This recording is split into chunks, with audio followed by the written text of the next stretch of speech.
நித்திய ஸ்துதிக்குரிய பரிசுத்த நற்கருணைக்கு பக்தியாய் ஆராதனை எத்திசையும் புரிவோம். நித்திய ஸ்துதிக்குரிய பரிசுத்த நற்கருணைக்கு பக்தியாய் ஆராதனை எத்திசையும் புரிவோம். நித்திய ஸ்துதிக்குரிய பரிசுத்த நற்கருணைக்கு பக்தியாய் ஆராதனை எத்திசையும் புரிவோம். அன்பான இறை மக்களே, உங்கள் அனைவரையும் நம் ஆண்டவராகிய இயேசு கிறிஸ்துவின் நாமத்தினால் வாழ்த்துகிறேன். இன்றைய நற்கருணை ஆராதனையில் ஆண்டவர் கூறுகிறார், நான் துயரத்தோடு வேண்டினேன். ஆம், ஆண்டவர் இயேசுவும் கூட இந்த பூமியில் வாழ்ந்தபோது தந்தையாகிய கடவுளிடம் பல முறை வேண்டினார். அதை நாம் யோவான் நற்செய்தி அதிகாரம் 17 இறைவார்த்தை 1 முதல் 26 வரை வாசித்து அறிந்து கொள்வோம். இயேசு வானத்தை அண்ணாந்து பார்த்து வேண்டியது, தந்தையே, நேரம் வந்துவிட்டது. மகன் உம்மை மாட்சிப்படுத்துமாறு நீர் மகனை மாட்சிப்படுத்தும். ஏனெனில் நீர் அவரிடம் ஒப்படைத்தவர்கள் அனைவருக்கும் அவர் நிலைவாழ்வை அருளுமாறு மனிதர் அனைவர் மீதும் அவருக்கு அதிகாரம் அளித்துள்ளீர். உண்மையான ஒரே கடவுளாகிய உம்மையும் நீர் அனுப்பிய இயேசு கிறிஸ்துவையும் அறிவதே நிலைவாழ்வு. நான் செய்யுமாறு நீர் என்னிடம் ஒப்படைத்திருந்த வேலையை செய்து முடித்து நான் உம்மை உலகில் மாட்சிப்படுத்தினேன். தந்தையே, உலகம் தோன்றும் முன்பே நீர் என்னை மாட்சிப்படுத்தியுள்ளீர். இப்போதும் திருமுன் அதே மாட்சியை எனக்கு தந்தருளும். நீர் இவ்வுலகில் இருந்து தேர்ந்தெடுத்து என்னிடம் ஒப்படைத்த மக்களுக்கு நான் உமது பெயரை வெளிப்படுத்தினேன். உமக்கு உரியவர்களாயிருந்த அவர்களை நீர் என்னிடம் ஒப்படைத்தீர். அவர்களும் வார்த்தைகளை கடைபிடித்தார்கள். நீர் எனக்கு தந்தவை அனைத்தும் உம்மிடமிருந்தே வந்தவை என்பது இப்போது அவர்களுக்கு தெரியும். ஏனெனில் நீர் என்னிடம் சொன்னவற்றையே நான் அவர்களிடம் சொன்னேன். அவர்களும் அதை ஏற்றுக்கொண்டு நான் உம்மிடமிருந்து வந்தேன் என்பதை உண்மையில் அறிந்து கொண்டார்கள். நீரே என்னை அனுப்பினீர் என்பதையும் நம்பினார்கள். அவர்களுக்காக நான் வேண்டுகிறேன், உலகிற்காக அல்ல, மாறாக நீர் என்னிடம் ஒப்படைத்தவர்களுக்காகவே வேண்டுகிறேன். அவர்கள் உமக்கு உரியவர்கள். என்னுடையதெல்லாம் உம்முடையதே, உம்முடையதும் என்னுடையதே. அவர்கள் வழியாய் நான் மாட்சி பெற்றிருக்கிறேன். இனி நான் உலகில் இருக்கப் போவதில்லை, அவர்கள் உலகில் இருப்பார்கள். நான் உம்மிடம் வருகிறேன். தூய தந்தையே, நாம் ஒன்றாயிருப்பது போல் அவர்களும் ஒன்றாயிருக்கும்படி நீர் எனக்கு அளித்த பெயரின் ஆற்றலால் அவர்களை காத்தருளும். நான் அவர்களோடு இருந்தபோது நீர் எனக்கு அளித்த பெயரின் ஆற்றலால் அவர்களை காத்து வந்தேன், நன்கு பாதுகாத்தேன். அவர்களுள் எவரும் அழிவுறவில்லை. மறைநூலில் எழுதியுள்ளது நிறைவேறும் வண்ணம் அழிவுக்குரியவன் மட்டுமே அழிவுற்றான். இப்போது உம்மிடம் வருகிறேன். என் மகிழ்ச்சி அவர்களுள் நிறைவாக இருக்கும்படி நான் உலகில் இருக்கும் போதே இதை சொல்கிறேன். வார்த்தையை நான் அவர்களுக்கு அறிவித்தேன். நான் உலகை சார்ந்தவனாய் இல்லாதது போல் அவர்களும் உலகை சார்ந்தவர்கள் அல்ல. ஆதலால் உலகம் அவர்களை வெறுக்கிறது. அவர்களை உலகில் இருந்து எடுத்துவிட வேண்டுமென்று நான் வேண்டவில்லை, தீயோனிடமிருந்து அவர்களை காத்தருள வேண்டுமென்றே வேண்டுகிறேன். நான் உலகை சார்ந்தவனாய் இல்லாதது போல் அவர்களும் உலகை சார்ந்தவர்கள் அல்ல. உண்மையினால் அவர்களை உமக்கு அர்ப்பணமாக்கி அருளும். உமது வார்த்தையே உண்மை. நீர் என்னை உலகிற்கு அனுப்பியது போல நானும் அவர்களை உலகிற்கு அனுப்புகிறேன். அவர்கள் உண்மையினால் உமக்கு உரியவர்கள் ஆகும்படி அவர்களுக்காக என்னையே உமக்கு அர்ப்பணமாக்குகிறேன். அவர்களுக்காக மட்டும் நான் வேண்டவில்லை, அவர்களுடைய வார்த்தையின் வழியாக என்னிடம் நம்பிக்கை கொள்வோருக்காகவும் வேண்டுகிறேன். எல்லோரும் ஒன்றாயிருப்பார்களாக. தந்தையே, நீர் என்னுள்ளும் நான் உம்முள்ளும் இருப்பது போல் அவர்களும் ஒன்றாயிருப்பார்களாக. இதனால் நீரே என்னை அனுப்பினீர் என்று உலகம் நம்பும். நாம் ஒன்றாயிருப்பது போல் அவர்களும் ஒன்றாயிருக்குமாறு நீர் எனக்கு அருளிய மாட்சியை நான் அவர்களுக்கு அளித்தேன். இவ்வாறு நான் அவர்களுக்குள்ளும் நீர் என்னுள்ளும் இருப்பதால் அவர்களும் முழுமையாய் ஒன்றித்திருப்பார்களாக. இதனால் நீரே என்னை அனுப்பினீர் எனவும் நீர் என் மீது அன்பு கொண்டுள்ளது போல் அவர்கள் மீதும் அன்பு கொண்டுள்ளீர் எனவும் உலகு அறிந்து கொள்ளும். தந்தையே, உலகம் தோன்றும் முன்னே நீர் என் மீது அன்பு கொண்டு எனக்கு மாட்சி அளித்தீர். நீர் என்னிடம் ஒப்படைத்தவர்கள் என் மாட்சியை காணுமாறு அவர்களும் நான் இருக்கும் இடத்திலேயே என்னோடு இருக்க வேண்டும் என விரும்புகிறேன். நீதியுள்ள தந்தையே, உலகு உம்மை அறியவில்லை, ஆனால் நான் உம்மை அறிந்துள்ளேன். நீரே என்னை அனுப்பினீர் என அவர்களும் அறிந்து கொண்டார்கள். நான் அவர்களோடு இணைந்திருக்கவும் நீர் என் மீது கொண்டிருந்த அன்பு அவர்கள் மீது இருக்கவும் உம்மை பற்றி அவர்களுக்கு அறிவித்தேன், இன்னும் அறிவிப்பேன். இது கிறிஸ்துவின் நற்செய்தி. கிறிஸ்துவே உமக்கு புகழ். இப்பொழுது இயேசு நம் ஒவ்வொருவரிடமும் பேசுகிறார். என்னோடு விழித்திருந்து ஜெபிப்போரே, கனத்த என் இதயம் கதறி கொண்டிருக்கிறது. கண்களில் கண்ணீர் முட்டி வருகிறது. சாவு நெருங்க நெருங்க சகலமும் சூனியமாக தெரிகிறது. துயரத்தின் உச்சத்தில் நின்று கொண்டு என்னை மனித உருவில் உங்களிடையே அனுப்பிய தந்தையாம் கடவுளை நினைத்து பார்க்கின்றேன். அவர் என் மீது எவ்வளவு நம்பிக்கை வைத்து என்னை அனுப்பினார் என்பதை எண்ணி பார்க்கின்றேன். அவரது நீண்டகால மீட்பு திட்டம் என் வழியாக நிறைவேறுமாயின் அது எனக்கு நிறைவுதான். அந்த நிறைவை நான் முழுமையாக அடைய இத்துயரத்தை நான் கடந்தே ஆக வேண்டும். துன்பங்களோ, இடையூறுகளோ, நெருக்கடிகளோ, எதிர்ப்புகளோ, ஏளனங்களோ எனக்கு வேண்டாம் என்று நான் கடவுளை கேட்கவில்லை. எதுவரினும் அதை துணிந்த மனதோடு ஏற்கும் வலிமையைத்தான் மன்றாடி கேட்கின்றேன். என் வாழ்வில் இன்றோ இப்போதோ மட்டும் நான் தந்தையோடு நெருங்கி உறவாடவில்லை. வாழ்வின் ஒவ்வொரு காலகட்டத்திலும் தந்தையை நோக்கி மன்றாடும் பழக்கத்தை சிறு வயது முதலே நான் என்னுள் உருவாக்கி கொண்டேன். இந்த நல்ல பழக்கத்தை என் பெற்றோர் மரியா யோசேப்பிடமிருந்தும் பாட்டி தாத்தா அண்ணா சுவக்கீனிடமிருந்தும் கற்றுக்கொண்டேன். என்ன நேர்ந்ததோ, என்ன நிகழ்கிறதோ அதை மையமாக வைத்து ஜெபிக்க வேண்டும் என எனக்கு சிறு வயதிலேயே சொல்லி தந்துள்ளார்கள். அது எனக்கு இப்போது கை கொடுத்துள்ளது.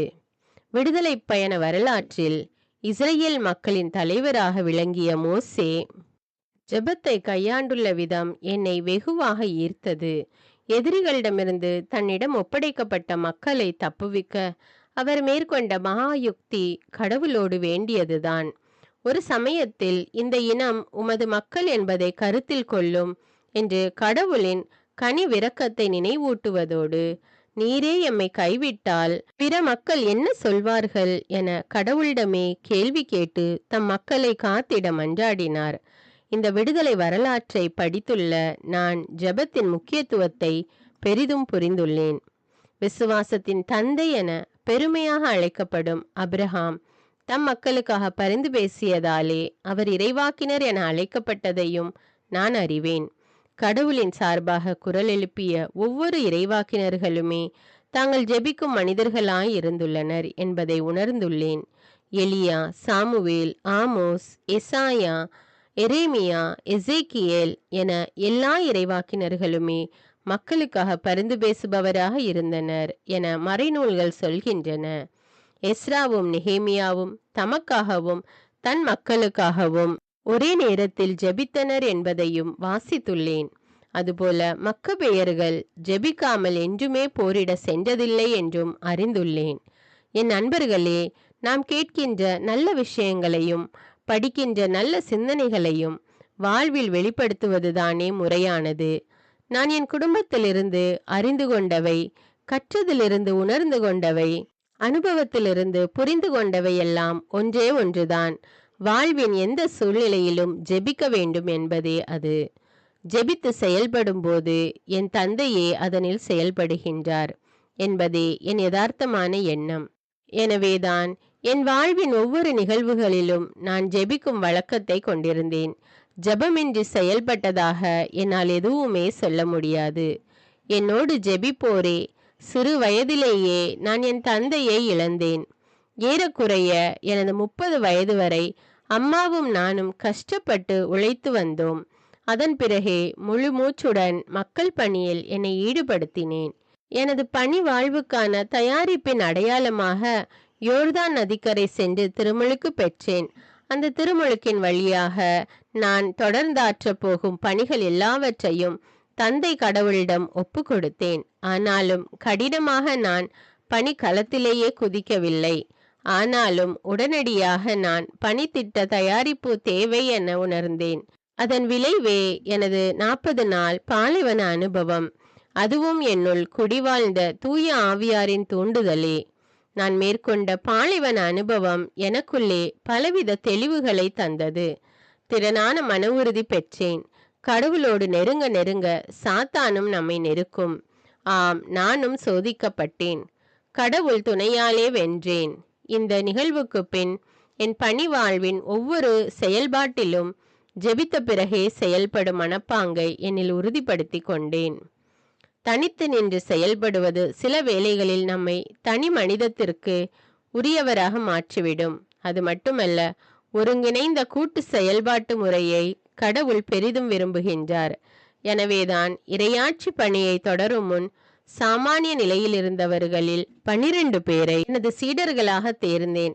அந்த தேர்வு பணியை தொடரும் முன் இரவு முழுவதும் தந்தையோடு ஜெபித்தேன். மக்கள் நலனை கருதில் கொண்டு நான் புரிந்த எந்த அருஞ்செயலாக இருந்தாலும் அது இறைவேண்டலுக்கும் பின் நிகழ்ந்தது. இப்போதும் நான் துணிந்து சொல்வேன், அந்த அருஞ்செயல்கள் ஒவ்வொன்றையும் நான் செய்தேன் என்பதை காட்டிலும் தந்தையே என் வழியாக செயல்பட்டார் என உறுதிபட சொல்கிறேன். எனவேதான் நான் தந்தையுள் இருக்கிறேன், தந்தை என்னுள் இருக்கிறார் என்று சொன்னேன். பெத்தானியா நிகழ்வு இதற்கு ஒரு அருமையான சான்று.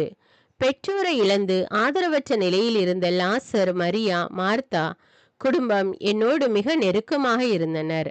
நான் சில நாட்களாக யோர்தான் நதியை கடந்து சென்று பணியாற்றி கொண்டிருந்தேன். திடுக்கிடும் செய்தி ஒன்று என்னை வந்து எட்டியது. நண்பர் லாசர் கடும் நோயினால் பாதிக்கப்பட்டுள்ளார் என்பதே அந்த செய்தி. உடனடியாக என்னால் வந்து பார்க்கவும் முடியவில்லை. எனது பணிகளை அப்பகுதியில் முடித்துவிட்டு லாசர் வீட்டுக்கு வந்து சேரும் முன் லாசர் இறந்து அடக்கப்பட்டு 4 நாட்கள் கடந்து போயிற்று. நண்பர் லாசர் இறந்துவிட்ட துக்கம் ஒரு பக்கம் இருந்தாலும் கடவுளின் வல்லமையை வெளிப்படுத்த கிடைத்த நேரமாக கருதி கல்லறை சென்று, தந்தையே, நீர் என் வேண்டுதலுக்கு செவிசாய்த்ததற்காக உமக்கு நன்றி கூறுகிறேன். நீர் எப்போதும் என் வேண்டுதலுக்கு செவிசாய்க்கிறீர் என்று எனக்கு தெரியும். எனினும் நீரே என்னை அனுப்பினீர் என்று சூழ்ந்து நிற்கும் இக்கூட்டம் நம்பும் பொருட்டே இப்படி என்று வேண்டுகினேன். இறந்த என் நண்பர் லாசர் கல்லறையை விட்டு வெளியே வந்தார். இறை வேண்டலினால் எது வேண்டுமானாலும் நிகழும் என்பதை எல்லோருக்கும் இதன் வழியாக எடுத்துரைத்தேன். சமூக அர்ப்பணத்தோடு உழைக்கும் எவரும் ஆதிக்கவாதிகளின் எதிர்ப்பை சந்தித்தே ஆக வேண்டும் என்பது சரித்திரம் சொல்லும் சத்தியம். பல யூதர்கள் என்னிடம் வந்து ஆலயம் வழிபாடு பற்றிய கேள்விகளை எழுப்பினர். பல பரிசேயர்கள் குழுவாக வந்து சட்டம் சடங்குகள் பற்றி விவாதித்தனர். பல சதுசேயர்கள் உயிர்ப்பு மறுவாழ்வு பற்றி விவாதம் செய்தனர். பல மறைநூல் அறிஞர்கள் மரபுகள் மீறல் பற்றி அதிகாரத்தோடு கேட்டனர். பல திருச்சட்ட அறிஞர்கள் அறநெறி சார்ந்த பல கேள்விகளை நுணுநுணுக்கமாக எழுப்பினர். அவர்கள் கேட்ட கேள்விகளுக்கும் ஆதங்கங்களுக்கும் தெளிவான பதிலை கொடுத்தாலும் அவர்கள் திருப்திப்படுவதில்லை. தங்கள் இதய குமரல்களை கொட்டி தீர்க்க மக்களை பகடைக்காயாக பயன்படுத்தினர். இறையாட்சி பற்றிய எனது போதனைகளுக்கு சில இடங்களில் ஏற்பு இருந்தாலும் பல இடங்களில் ஏகப்பட்ட எதிர்ப்பை உருவாக்கிவிட்டிருந்தனர். அது என்னுள்ளே பல கேள்விகளை உசுப்பிவிட்டது. எனது போதனைகள் சரிதானா? எனது பயணப்பாதை போகும் பாதை சரிதானா? எனது அணுகுமுறைகள் சரிதானா? எனது வாழ்க்கை பாணி சரிதானா? எனது இலக்குகள் சரிதானா? இவ்வாறாக என்னுள்ளே பல கேள்விகள் எழுந்திட, தந்தையிடமே கேட்போம் என்ற மனநிலையோடு ஒரு நாள் பேதுருவையும் யாக்கோபையும் யோவானையும் அழைத்து கொண்டு சற்று தூரமாயிருந்த ஒரு மலை உச்சிக்கு சென்றேன். கடவுளை நோக்கி மனதுருகி மன்றாடினேன். அங்கு நடந்த நிகழ்வு எனது பணி வாழ்வுக்கு உந்து சக்தியானது. மலையை விட்டு கீழிறங்கி இன்னும் புது உத்வேகத்தோடு எனது பணிகளை தொடர்ந்தேன். வேதனையா, விரக்தியா, நெருக்கடியா, ஏமாற்றமா, தோல்வியா, துரோகமா, தனிமையா, கைவிடப்பட்ட நிலையா, எதுவாயினும் கடவுளை வேண்டியே பணிவாழ்வை தொடரும் மனப்பக்குவத்தை எனக்குள்ளே நான் வளர்த்து கொண்டேன். அவ்வாறு வேண்டுவதால் வெற்றியும் கண்டுள்ளேன். பணிவாழ்வின் பல வேளைகளில் சீடர்களுடன் நான் தங்க நேர்ந்தாலும் தனிமையாக சென்று கடவுளை மன்றாடும் பழக்கமும் விடியற்காலையிலே எழுந்து மன்றாடும் மனப்பான்மையும் எனக்கு பிடித்தமானவை. ஏனெனில் அந்த மன்றாட்டு வேளையில்தான் நான் கடவுளின் ஆட்கொள்ளுதலை உளமாற உணர முடிந்தது. எனவேதான் இந்த துயரமான நேரத்தில் தந்தையை நோக்கி மன்றாடுகிறேன். இவ்வாறு மன்றாடுவது நான் காப்பாற்றப்பட வேண்டும், என்னை இக்கொடிய வேதனையிலிருந்து தந்தை விடுவிக்க வேண்டும் என்பதற்காக அல்ல. என் துன்ப ஏற்பு வழியாக கடவுள் மாட்சிப்படுத்தப்பட வேண்டும்.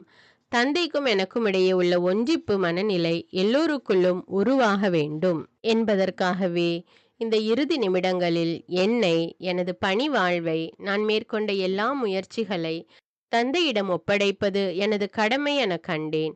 எனவே எனது இந்த மன்றாட்டு துயரமிக்கதாயினும் என்னை முழுமையாக பாடுகளுக்கென அர்ப்பணிக்கும் வழிபாடாக கருதுகிறேன். எனது தற்கையளிப்பே என் மன்றாட்டின் உச்சம். இயேசுவின் வார்த்தை ஒளியில் சில நிமிடங்கள் அமைதியாக தியானிப்போம். இப்பொழுது திருப்பாடல்கள் வழியாக தியானிப்போம். உங்கள் பதில்: கடவுளே, நீரே என் கேடயம். திருப்பாடல்கள் அதிகாரம் 7, இறைவார்த்தைகள் 1 முதல் 17 வரை. என் கடவுளாகிய ஆண்டவரே, உம்மிடம் அடைக்கலம் புகுந்தேன்.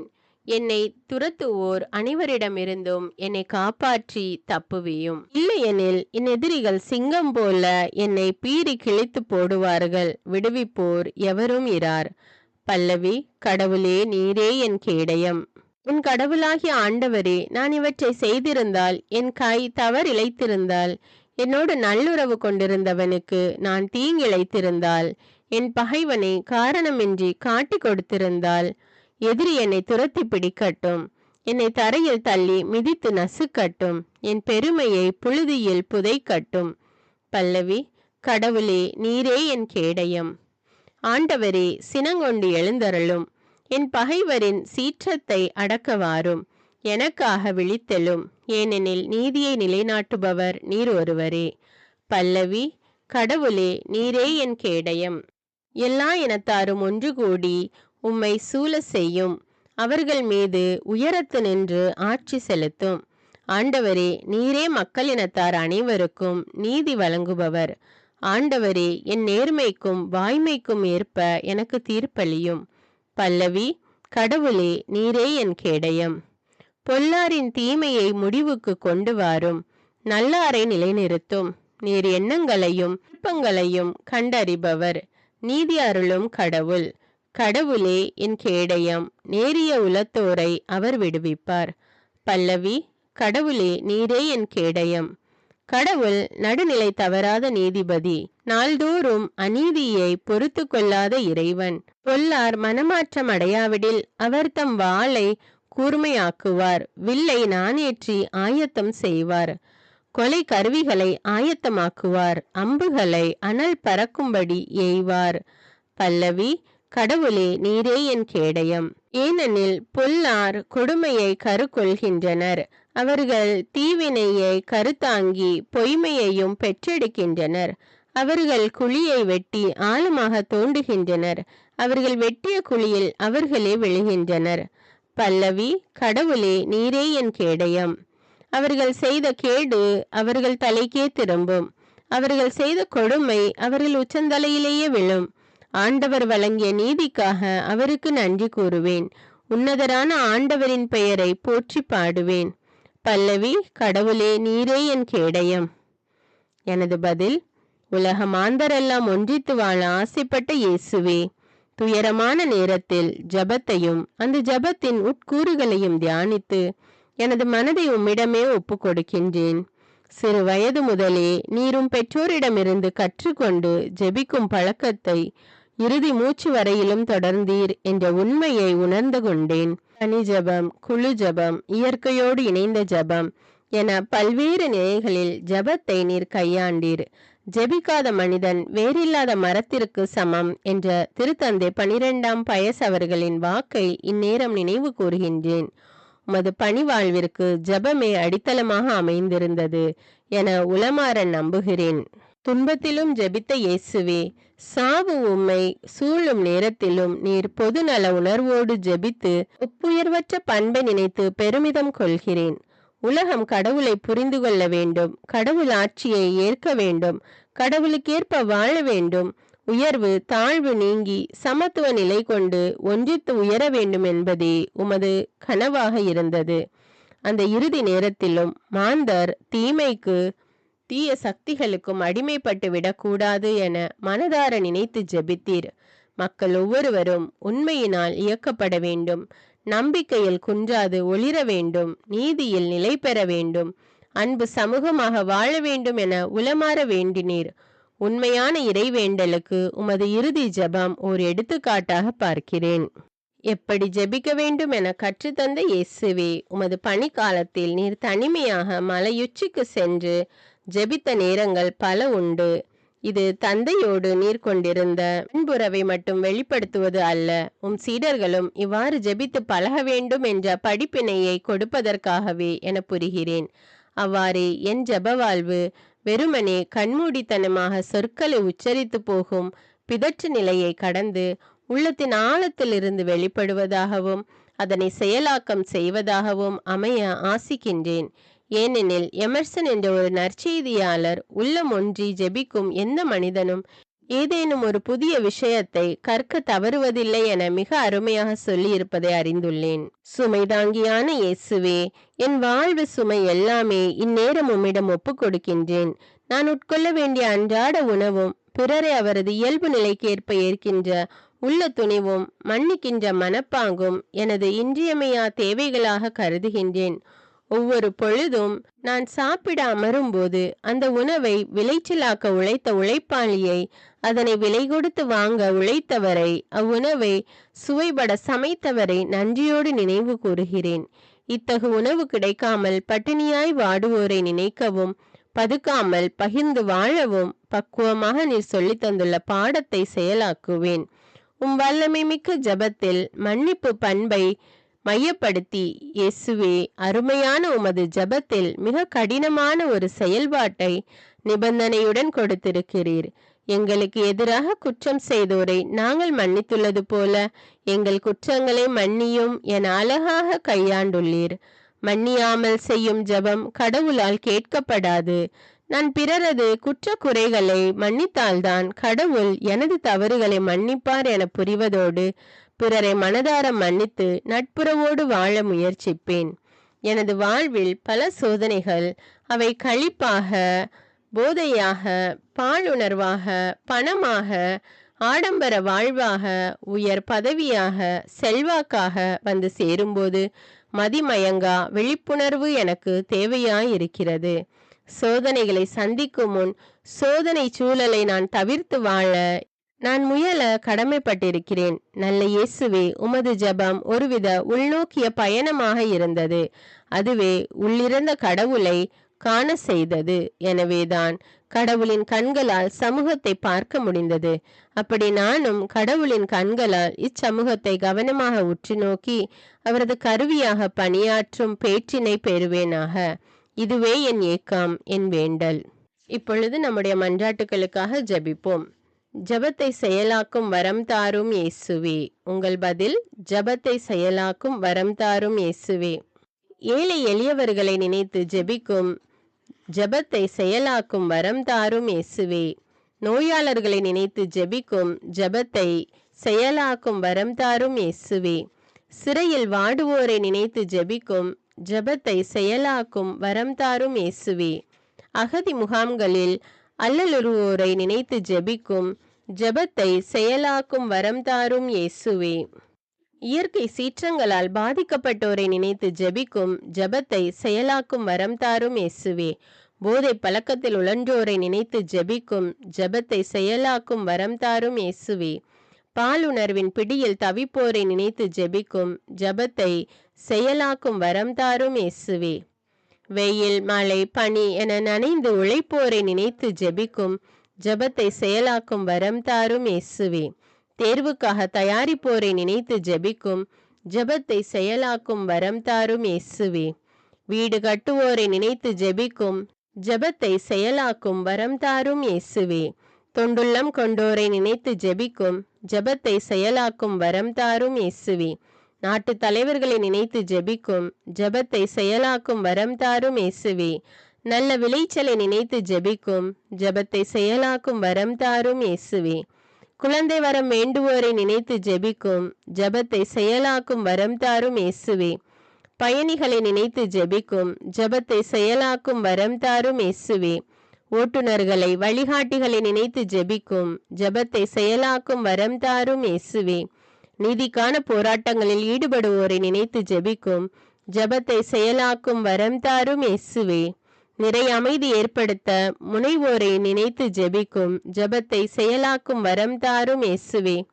சாவின் விளிம்பில் இருப்போரை நினைத்து ஜெபிக்கும் ஜெபத்தை செயலாக்கும் வரம் தாரும் இயேசுவே.